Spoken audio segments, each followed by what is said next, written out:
Hello viewers, we are going to discuss about the residential status of individuals. So for determining residential status of individuals, basically we have two conditions. That is, first condition, if an individual stays in India for a period of 182 days or more in the relevant previous year, then it becomes resident. If the first condition is not satisfied, then we need to go for second condition, that, that is the individual stays in India for a period of 60 days or more in relevant previous year, and we need to check additionally 365 days or more in four preceding relevant previous years, then the individual becomes resident. So here, if the individual does not satisfy condition 1 or condition 2, then the individual becomes non-resident.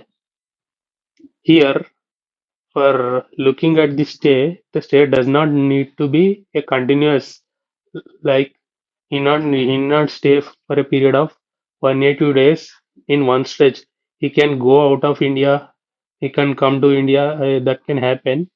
Here again, while counting the number of days, both date of departure and arrival are considered as stay in India. Here we have an exception to the ba- basic rule, that is, if the individual is an Indian citizen leaving for employment, or an if or if he is an Indian citizen leaving as a crew member of Indian ship, then we need to check only the first condition, that is of 182 days. So if the individual stays for a period, if the individual is an Indian citizen leaving for employment or Indian citizen leaving as a crew member of Indian ship, then if he stays for a period of up to 182 days, then also he can be considered as a non-resident only.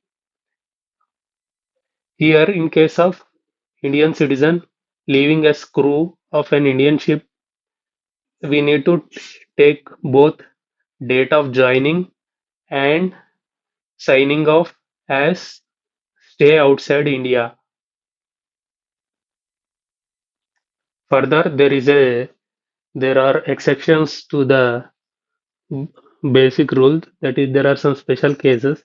That is, if an individual is an Indian citizen or person of Indian origin visiting in India, his and if his Indian income is more than 15 lakhs, then we need to check two conditions. That is, whether his stay is more than or is equal to 120 days in the relevant previous year, and more than or is equal to 365 days in the last four preceding previous years, then he automatically becomes resident, not ordinarily resident. However, if his Indian income is less than or is equal to 15 lakhs, we need to check the condition of 182 days only. Again, here Indian income means income from foreign business controlled from India, or foreign professional setup controlled from India. After determining the basic conditions, we need to determine whether two additional conditions to determine whether a person is ordinarily resident or not ordinarily resident. For that, to be resident and ordinarily resident, a person should pass two additional conditions. That means both the conditions need to be satisfied. That is, a person is to be a resident in two out of last 10 previous years, and His total stay is 730 days or more in the last say 7 years. If both these conditions are satisfied, a person can be called a resident and ordinarily resident. If a person fails any of these conditions, then he is called resident but not ordinarily resident. There is another concept called as deemed resident.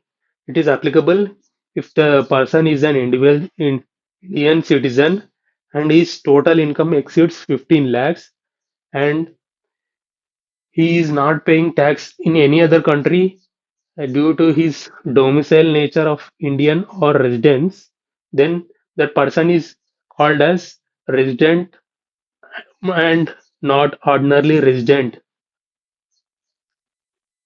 Here, Indian income includes foreign business income controlled from India.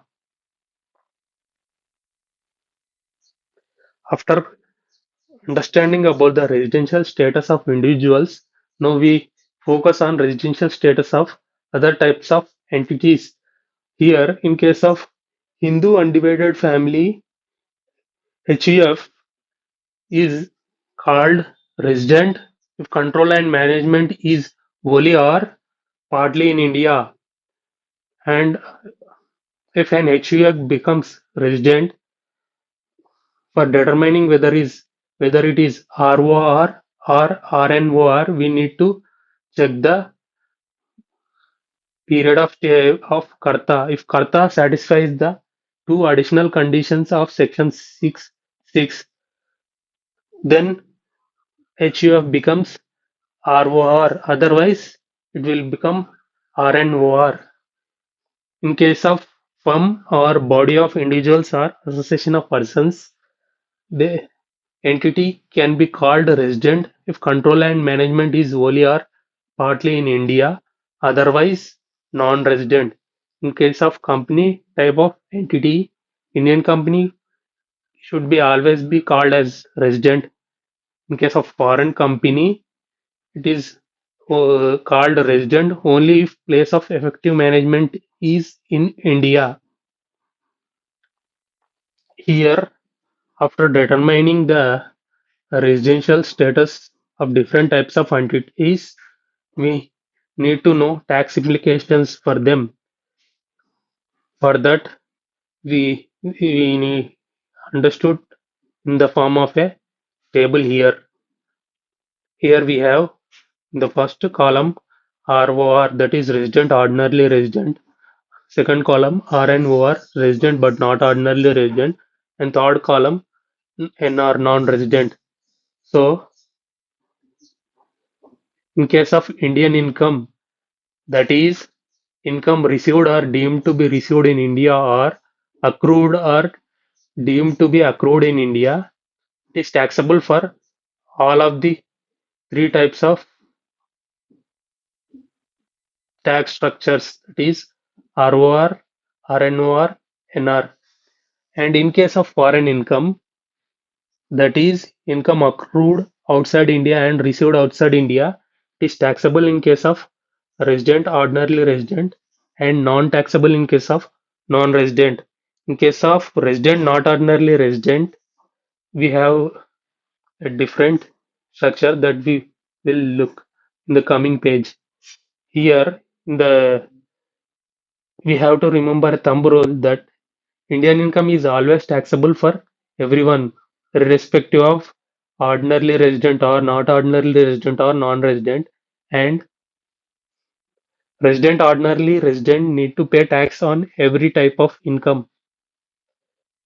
In case of resident and not ordinary resident, tax implications of foreign income we will be looking in the next page. Here, in case of resident not ordinary resident, foreign income is usually not taxable except in two specific scenarios. That is, it is taxable if it is a business controlled from India or if it is from a profession set up in India. And here, coming to the next topic, section 9, we need to understand what is deemed to accrue or arise in India. Here, deemed to accrue or arise in India means an income earned from a business connection in India, or transfer of capital asset situated in India, or income earned from property, asset, or source of income in India, or salary earned for services rendered in India. Here, there are some exceptions. That is, if you are purchasing goods for exporting, then it is not considered as business connection in India. And one more thing, if you are collecting news from India and delivering outside India, then also it is not considered as business connection in India.